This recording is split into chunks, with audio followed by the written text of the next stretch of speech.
Okay, folks, let's get started. Join me in prayer. Our gracious Father, first of all, we remember the family of Phyllis Jones, Brian and Ann, their kids, grandkids, and all the extended family, and the many friends who are grieving her loss today. We thank you for her life and for her witness, and for the privilege of getting to know her. And now, Father, as we continue in our Bible study and in our preparation for the celebration of Easter, we ask that you would open your word to us, that you would open our minds to your word, and where application needs to be made, give us the courage and the will to do so. In Jesus' name, amen. Well, good to be back with you. It seems like it's been forever since I've been able to do this. Going to back up into the previous week's reading just a little bit to pick up the greater story of David and his really messed up family. David was the great psalmist of Israel's history. He had no peers when it came to writing psalms of praise or sometimes of lament, poem prayers to God. The Psalms became Israel's hymn book. And even today, you get out a hymnal, or in some respects even more so, the modern praise choruses, and you start doing a little bit of digging, and you will find that they are filled with the Psalms. They still are the hymn book of praise for God's people. So he had that going for him. He was a better than average shepherd, was willing to face down lions and bears in defense of his flock. He was a mighty warrior. You know, when you think about the warrior poet, you're talking about David. He was a reasonably good king. Arguably, he was a better warrior than he was a king. He had his issues, but compared to some who followed him, he looked pretty good. But as a husband, he had a lot to be desired, and as a father, he was an utter failure. I cannot think of an example in Scripture of somebody who made more mistakes in parenting than David did. And the consequences are all over the Old Testament. And in fact, the consequences of David's bad parenting would dog the steps of the nation until it went into Babylonian captivity and beyond. Now, you don't think about, when you think about parenting, when you think about the challenge of being a parent and the responsibility of being a parent, we all recognize the fact that if we blow it, our kids are going to bear the consequences, and maybe our grandkids. We may also recognize the fact that it could have some other negative implications. But seldom would we have to face the fact that our failure as a parent could help destroy a nation. But you never know how far the shadow of your actions will be cast into history, good or bad. As I said, one of the good things about David, his psalm writing, to this day, thousands of years later, we benefit from his greatness as a psalmist. But his failures as a father would be Israel's undoing. Not by itself, but it was definitely a contributing factor. If you look at this family tree that I handed out, and John, there's some on the chair back there when you first came in. The house of David. This takes it back a few generations to shows David's father Jesse, grandfather Abed, great-grandmother Boaz, great-great-grandfather Solomon, and Rahab the harlot. And again, remember, this is all Jesus' family tree too. I've got I had a great-grandma. My great-grandma Miller. She was my maternal grandmother's mother. And she was, to the day she died, she was mortally ashamed of the fact that she didn't know who her father was. She was born out of wedlock at a time when that was a huge scandal. And in the Missouri Ozarks, everybody knew your business. And if she knew who her father was, she never told anyone. My grandma never knew. My mother never knew. It's a family mystery. But here we have the fact that, a woman who was a prostitute is one of Jesus' direct ancestors. So we should not feel limited by our heritage. We shouldn't let that define who we are. David certainly didn't, and obviously Jesus didn't.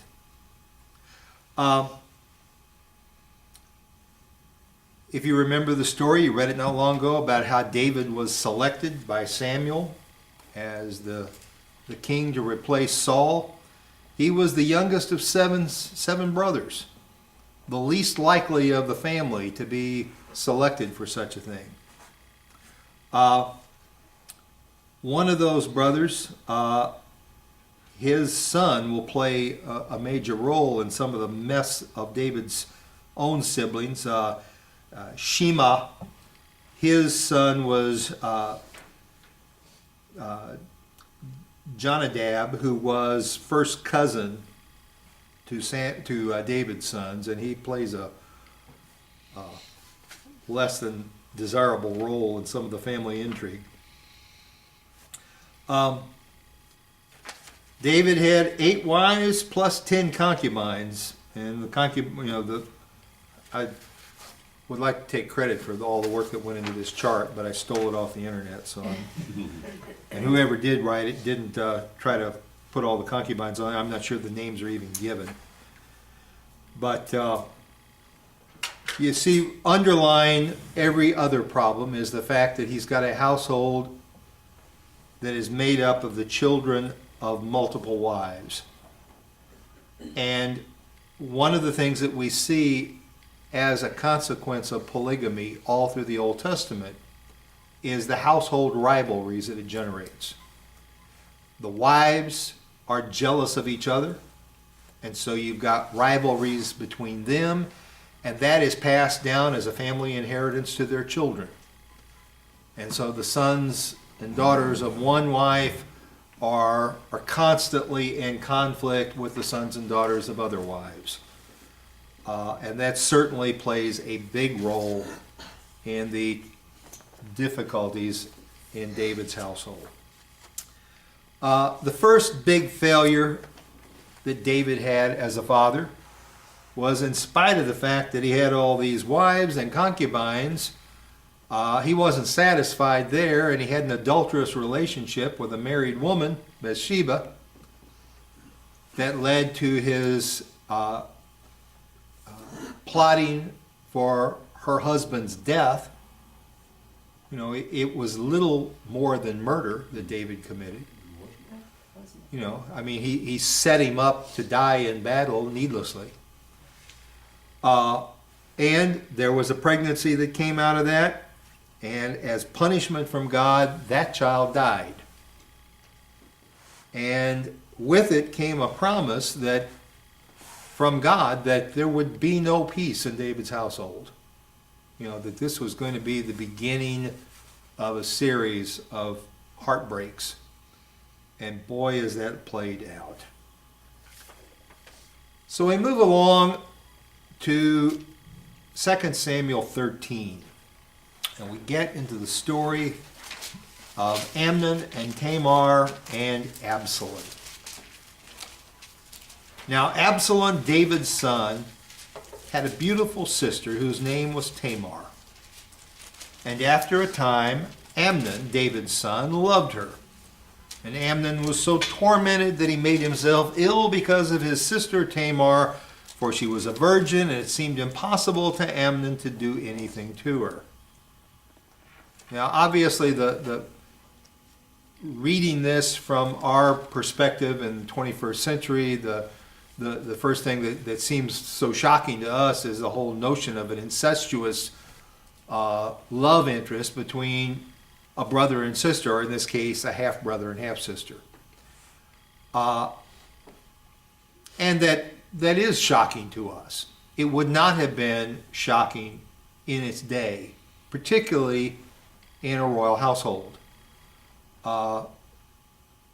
It was commonplace in the ancient Middle East for brothers and sisters or first cousins or other close family members to intermarry. We know it's fraught with all kinds of problems, not the least of which are genetic, but obviously they didn't know that then. There isn't a lot of evidence of this in Israel, at least in Scripture, but it was certainly commonplace in places like Egypt. And so this would not have seemed shocking to them as it would to us. And again, they were half brother and sister, not full brother and sister. The picture of Amnon here is almost humorous. It's like this lovesick kid with a bad case of puppy love. He makes himself sick. He's so infatuated with Tamar. And at this point, his first cousin, Jonabad, comes into the scene, and he creates problems. But Amnon had a friend whose name was Jonabad, the son of Shemiah, David's brother, and Jonadab, I'm saying that wrong. It's not an easy name to just sort of trip off the tongue, was a very crafty man. He was a sneak. He was a schemer. And he said to him, "Oh, son of the king, why are you so haggard morning after morning? Will you not tell me?" And then said to him, "I love Tamar, my brother Absalom's sister." Jonadab said to him, "Lie down on your bed and pretend to be ill." So he creates this whole plot, persuading Amnon to lay down, play like he's sick, then talk his father into sending his sister Tamar in to take care of him during his convalescence. And so that's exactly what he does. And we've got an early indication that David is not real sharp on what's going on in the family household. He's got no clue that this is not on the up and ups. He assumes that Amnon is telling the truth, and he does just what he says and sends Tamar in to nurse him. And she ends up raped by her brother.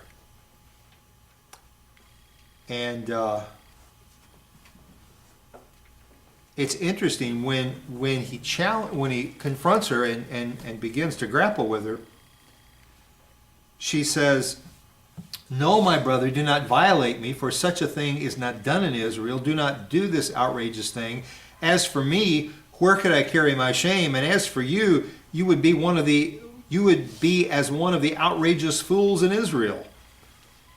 Now therefore speak to the king, for he will not withhold me from you."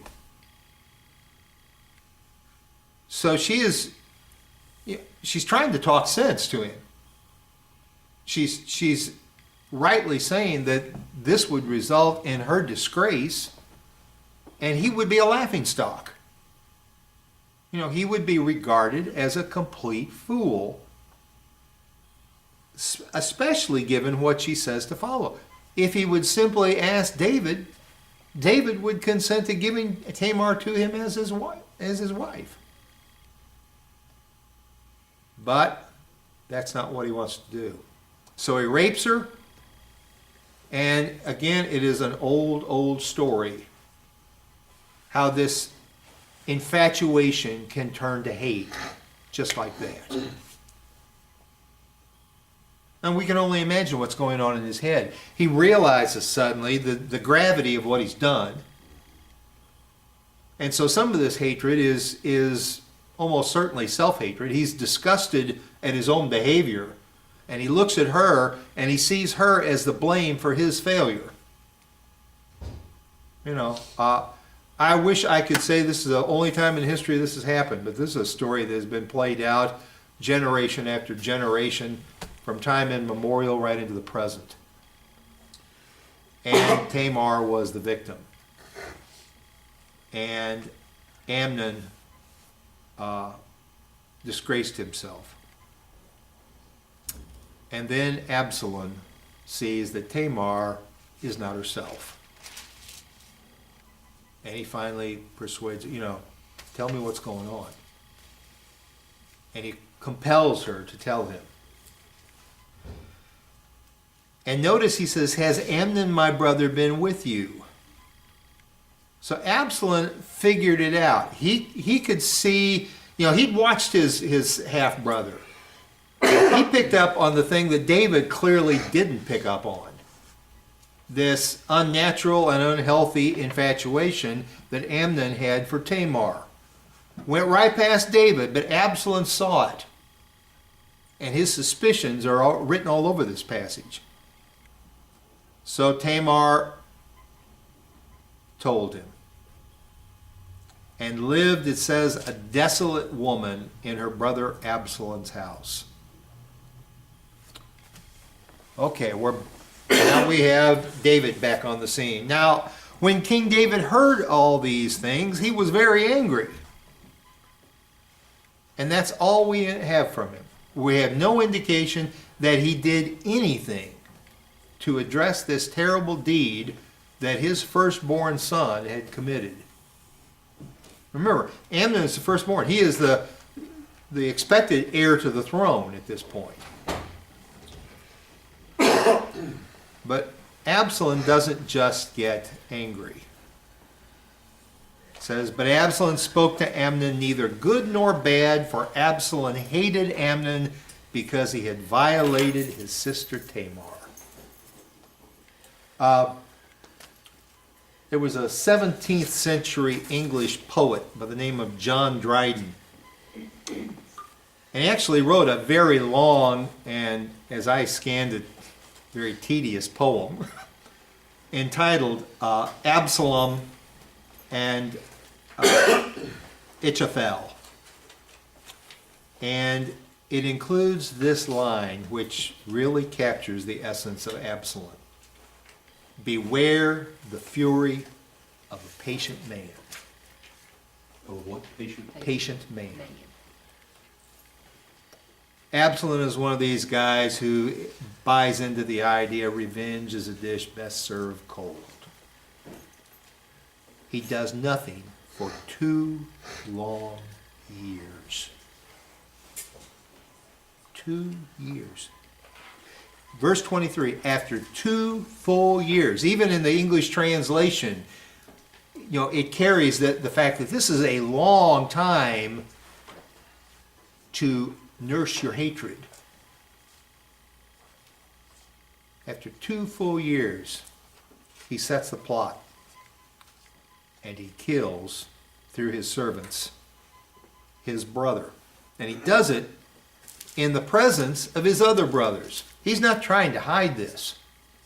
What he hid was his fury. He hid his rage. He hid his hatred.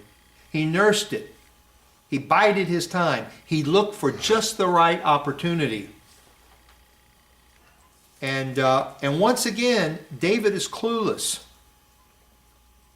It said, Absalom came to the king and said, behold your servant and his sheep shearers. Please let the king and his servants go with your servant. But the king said to Absalom, no, my son, let us not all go, lest we be burdensome to you. He pressed him, but he would not go, but gave him his blessing.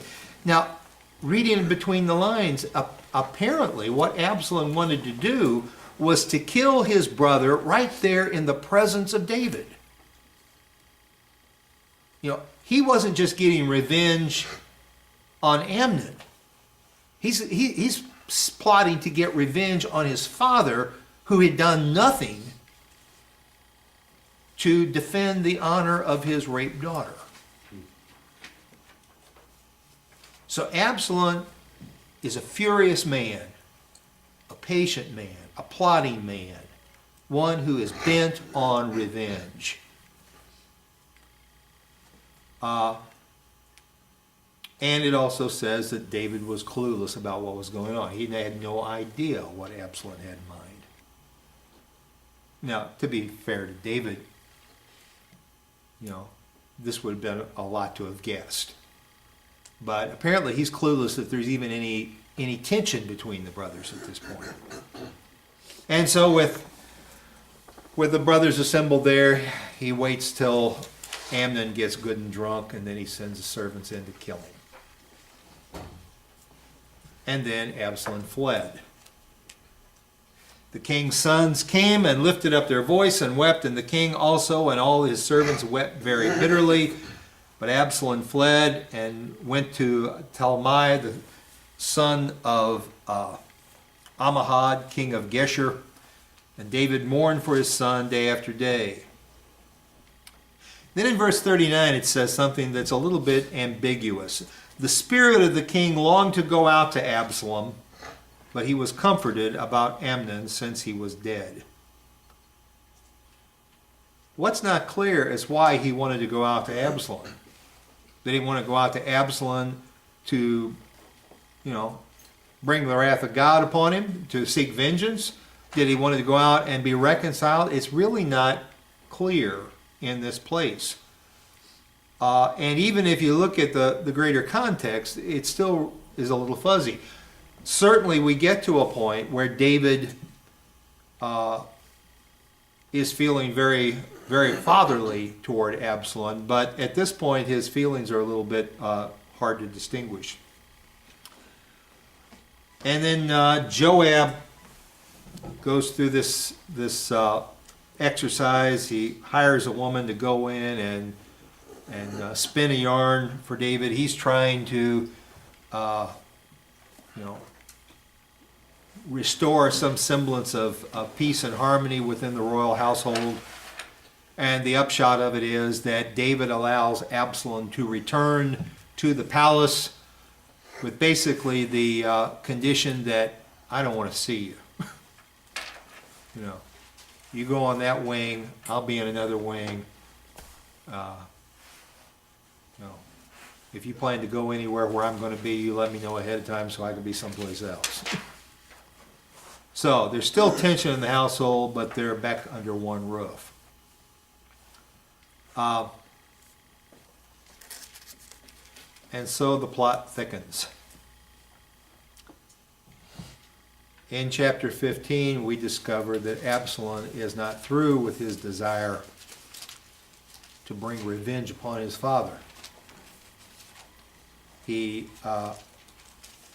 Remember again, with Amnon's death as the firstborn, there is a disruption in the line of succession. Normally the firstborn would have been the chosen one to serve as king. With his death, things are in a little bit of a state of flux. And so Absalom may decide that in this time of confusion, he'll just make his play and he'll usurp the throne right now. So it says, after this, Absalom got himself a chariot and horses and 50 men to run before him. And Absalom used to rise early and stand beside the way of the gate. And when any man had a dispute to come before the king for judgment, Absalom would call to him and say, "From what city are you?" And he would say, "Your servant is from such and such a tribe in Israel." Absalom would say to him, "See, your claims are good and right, but there is no man designated by the king to hear you." Then Absalom would say, "Oh, that there were a judge in the land." You see what he's doing? He's trying to discredit David.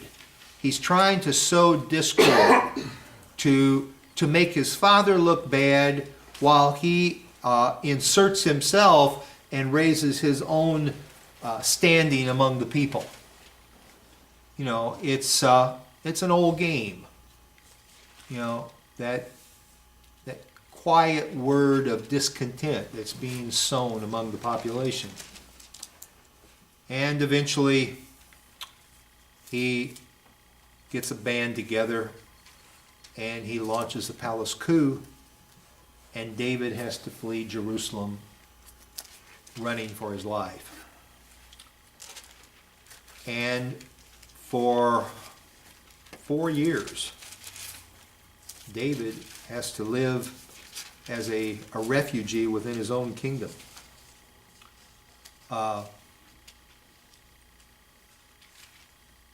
And so ultimately David's party in this prevails, and then we come to this sad climax to this part of David's troubled household. Chapter 18, then David mustered the men who were with him and set them over commanders of thousands and commanders of hundreds. And David sent out the army 1/3 under the command of Joab, 1/3 under the command of Abishai, the son of Zeruiah, Joab's brother, and 1/3 under the command of Ittai the Gittite. And the king said to the men, I myself will also go out with you. But the men said, you shall not go out, for if we flee, they will not care about us. If half of us die, they will not care about us. But you are worth 10,000 of us. Therefore it is better that you send us help from the city.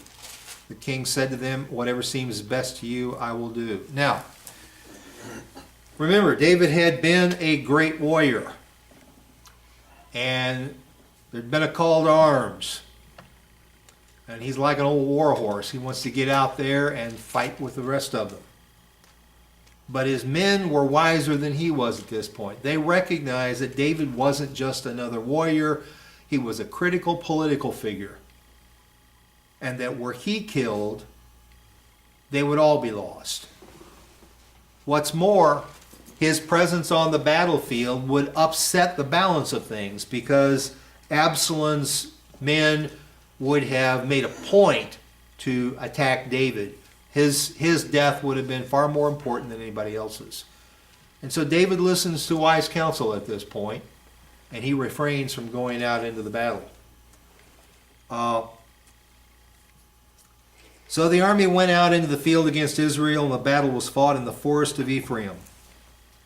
Now, again, we don't think about Israel today in terms of forests, because we think of it as those rocky hills that we've seen in all those slideshows from the Holy Land for the last 50 years. But remember, in ancient times, those hills were forested. It wasn't a dense, trackless forest like you might find in the Blue Ridge. It tended to be more of an open parkland, reminiscent, if you've ever been on the California coast, to the coastal hills of California, where you have stands of trees and open areas and places. You know, most of the TV shows that I watched growing up were filmed in those coastal hills of California. And you know, you can just visualize, you know, open grassland and big gnarly trees. And it was into that kind of countryside that the battle ended up being fought. And the men of Israel were defeated there by the servants of David, and the loss there was great on that day, 20,000 men. The battle spread over the face of all the country, and the forest devoured more people that day than the sword. It was a rough place for a battle. And Absalom happened to meet the servants of David. Absalom was riding on his mule, and just a little aside here, we don't think about mules as, when we think about mounted soldiers going into combat, we've got these men on chargers. In ancient Israel, mules were preferable to horses, primarily because they were far more sure-footed. I remember my dad talking about, dealing with horses and mules in barns when he was growing up, and he said you could have a stable floor with wood planks and one hole, and a horse would always find it. And you could have a dozen holes and a mule would miss them all. And so in this rocky, rugged hill country, these mules were the preferred mounts for soldiers. And Absalom was on his mule, and the mule went under the thick branches of a great oak, and his head caught fast in the oak, and he was suspended between heaven and earth, while the mule that was under him went on. So here is Absalom, hung up in the branches of the oak tree by his hair, utterly helpless.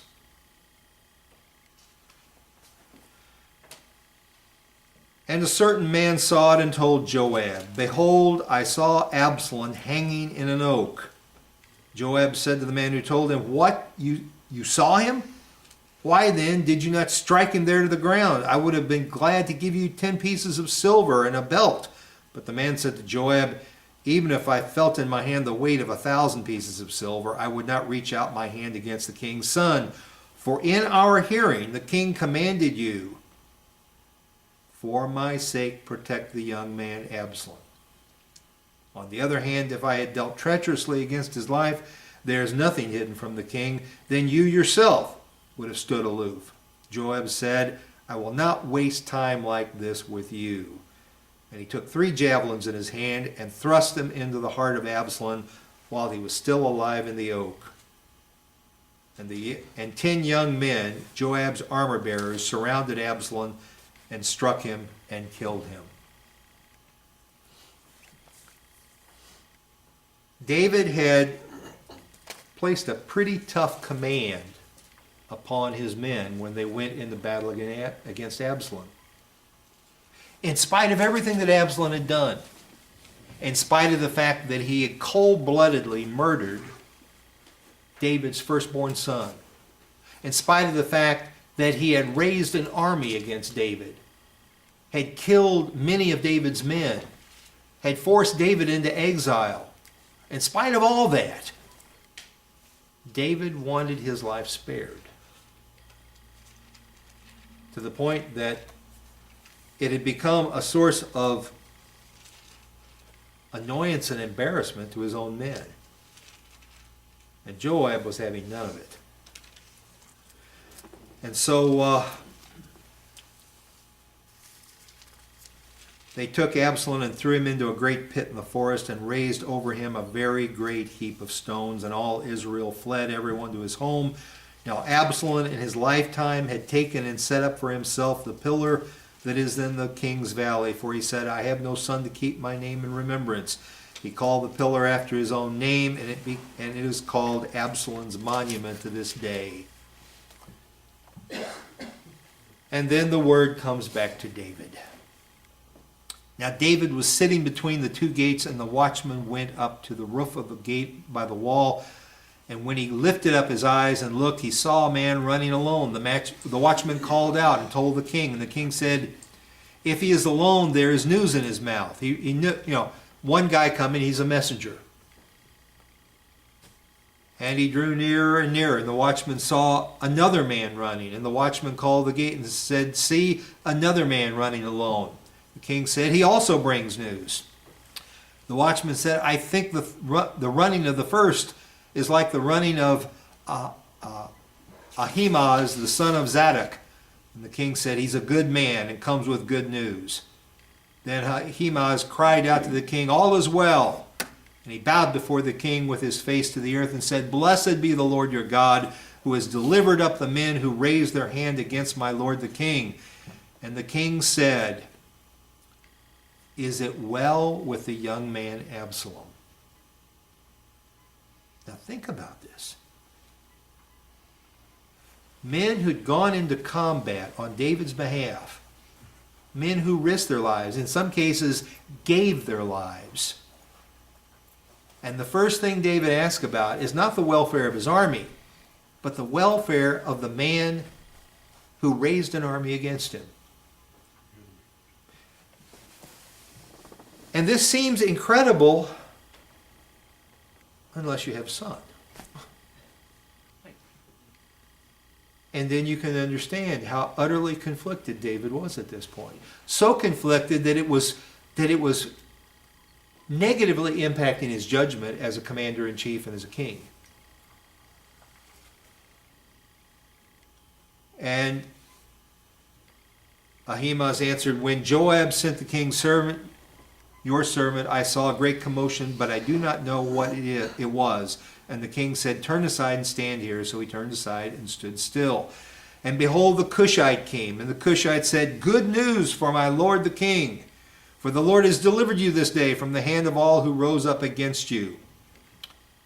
And the king said to the Cushite, is it well with the young man Absalom? And the Cushite answered, may the enemies of my lord the king and all who rise up against you for evil be like that young man. And the king was deeply moved and went up to his chamber over the gate and wept. And as he went, he said, oh, my son Absalom, my son Absalom, would I had died instead of you, O Absalom, my son, my son.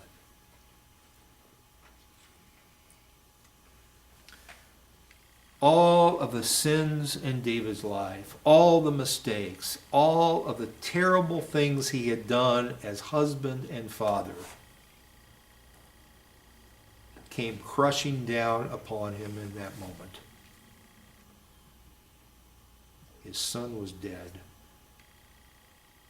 Never mind that his son was a murderer. Never mind that his son had raised an army against him.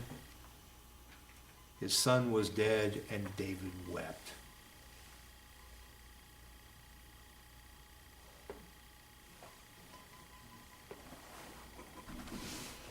And when Joab heard about it, he was furious. What's the matter with you? Men are out there dying on your behalf, and you're weeping over the death of the chief of the insurrection.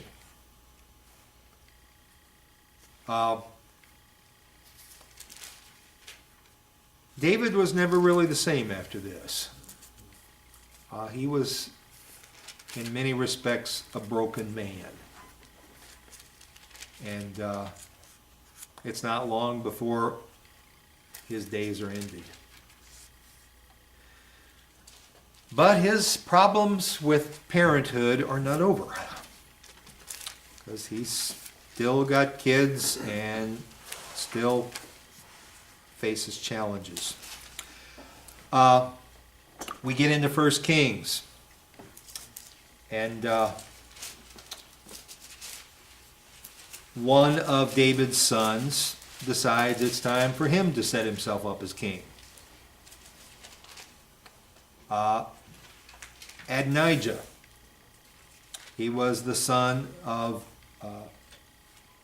a different wife from either Amnon or Absalom or Solomon. So we got a number of players here. And he says to himself, I will be king. Boy, nothing like a little ambition. And he prepared for himself chariots and horsemen and 50 men to run before him. I mean, have all the trappings of kingship. You got all these guys, like his own private little secret service. And listen to this line. His father had never at any time displeased him by asking, why have you done thus and so? If you need only one verse to capture David's failings as a father, it's right there. Hear that again. His father had never at any time displeased him by asking, why have you done thus and so? Never once did David discipline or call to account his children. And therein lies the essence of his failure as father. And so we have another little palace intrigue going on. And at this point, David had already promised to Bathsheba that their son Solomon would reign in David's place. And so Nathan the prophet and Bathsheba get together and work out a plan to call David's attention to the fact that somebody else is already claiming to be king. And you can imagine at this point, David is kind of in his dotage. He's become an old man. He's not really on top of things. And they decide it's time that he be made aware of what's happening. And so David takes the extraordinary step of having Solomon crowned as king even while David is still alive. And this is the first of a number of instances in the Old Testament of co-regencies where a king and his son will reign together, in some cases for several years. And for those who make it their business to try to work out the chronology of the Old Testament, this is one of those things that drives them to the verge of insanity, trying to work out the chronology of the Hebrew kings. In fact, I've got a little book in my library entitled The Chronology of the Hebrew Kings.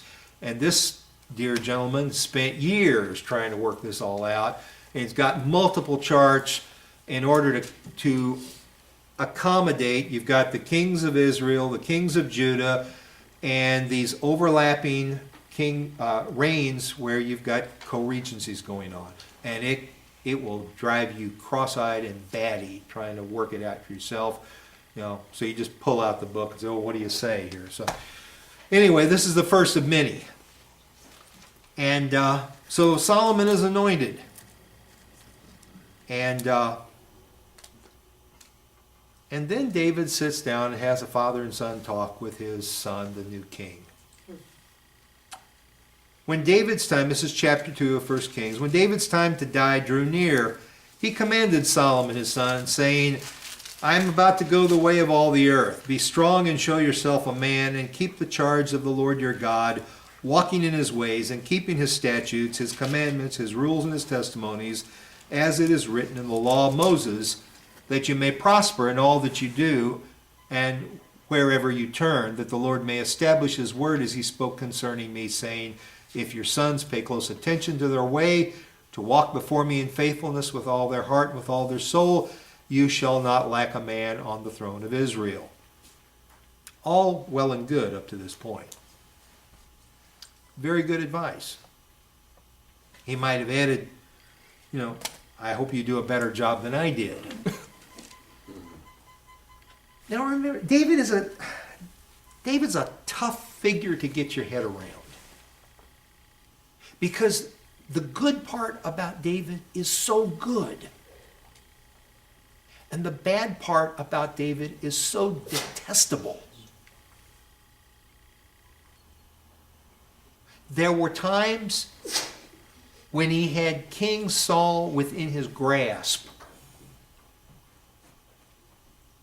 That one scene, if you remember in your reading a few days back, where David was hiding in a cave and Saul went into the cave to relieve himself. And David was so close he could cut a piece off of Saul's robe. He could just as easily have slit his throat. But in a real show of wisdom and foresight, and with his men as witnesses, men that someday could be his rivals, he said, woe unto me if I lay my hands upon the Lord's anointed. It's not for me to kill the king. Hope you guys are listening.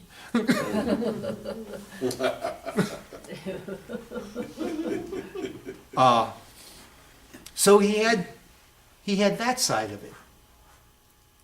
There is the young man who literally dodged spears that Saul was hurling at him at times, and still remained faithful as a servant to Saul.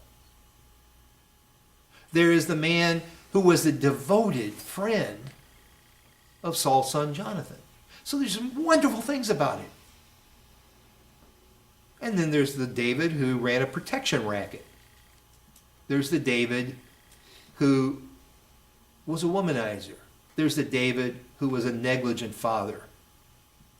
And here in his dying days, there is the David who wants revenge.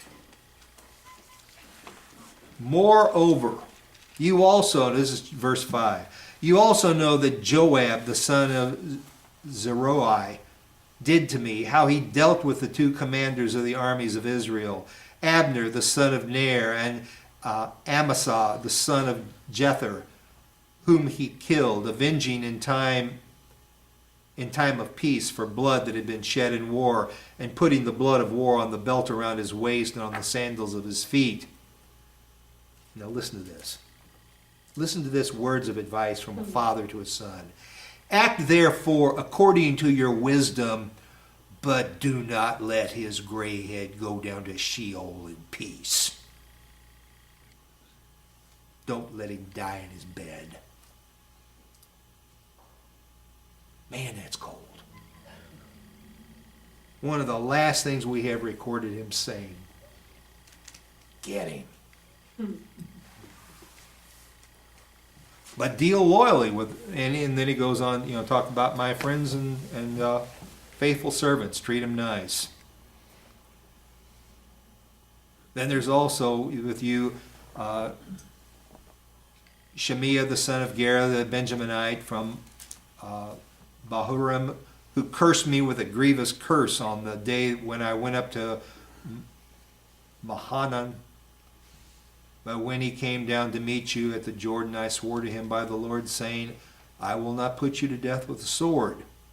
Now, therefore, do not hold him guiltless, for you are a wise man. You will know what you ought to do to him, and you shall bring his gray head down with blood to Sheol. I made a vow I won't lay a hand on him, but you didn't. Man!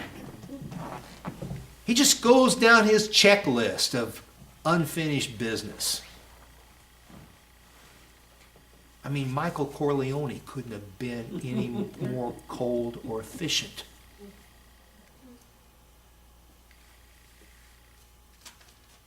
And then David slept with his fathers and was buried in the city of David.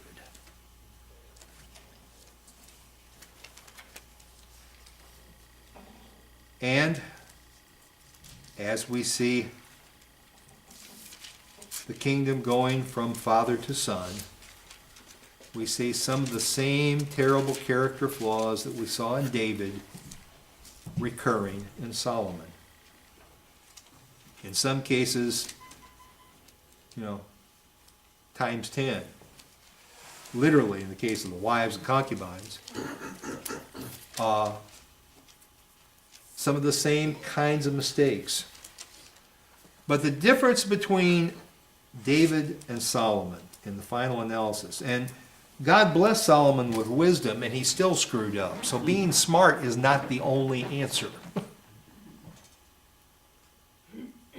Solomon had wisdom, but that did not deter him from acting sinfully. Sometimes we know what to do and we choose to do the wrong thing. So it further exacerbates Solomon's guilt when he does the things he does. And again, Solomon is a complex character. He was a marvelous builder, as we will see in the chapters to come. He built this glorious temple. Then he built an even more glorious palace. And then he proceeded to build temples for the foreign gods of his many wives. So again, you do something right and then you do 5 things wrong. I mean, that's sort of the story of Solomon. And the cost of all of his building projects taxed the people dry, so that by the time Solomon dies, the whole kingdom is teetering on a knife's edge as people have finally had it with taxation. But I get ahead of myself. But the problems, some of these problems tend to run in families. But again, that's not far removed from our own world, is it?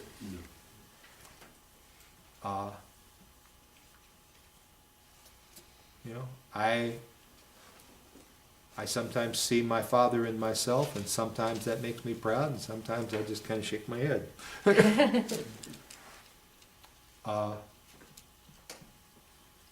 And, you know, we all are dealt a hand by genetics, by the way we were raised.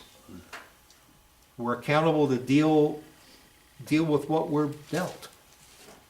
You know, we are what we are, and we have to operate from that basis. But there is no question that some people have a huge advantage because of the kind of parenting they received, and some start life with an enormous liability. And as we follow the history of the descendants of David, we will see some examples of men who had marvelous opportunities who turned out to be awful kings, and other cases where young princes grow up in terrible environments and become godly, good kings. So we have to deal with what life gives us, but we do not have to be prisoners of it, and we cannot use it as an excuse for our own failings. Okay, don't have time to get into Solomon's dedicatory prayer, but or his prayer for wisdom, but that's good reading, and I would encourage you to go over it carefully. Questions or comments?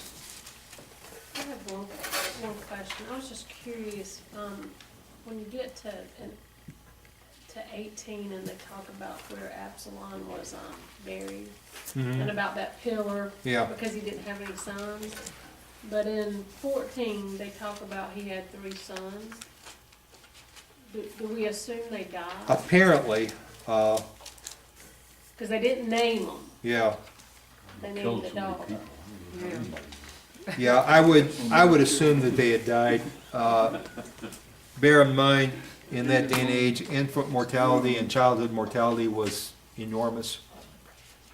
And so it would not be unusual for a family to have 10, 12 kids born, and maybe a third of them lived to adulthood, so. I was curious. I assume because they named the female that the sons Yeah. must have died. Yeah, that's probably right. Anyone else?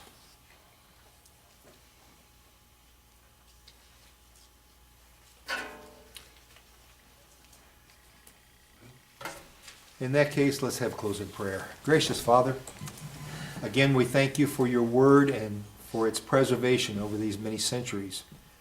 We thank you for the lessons that those before us learned sometimes from the school of hard knocks. Give us wisdom to learn from their mistakes, lest we have to repeat them. In Jesus' name.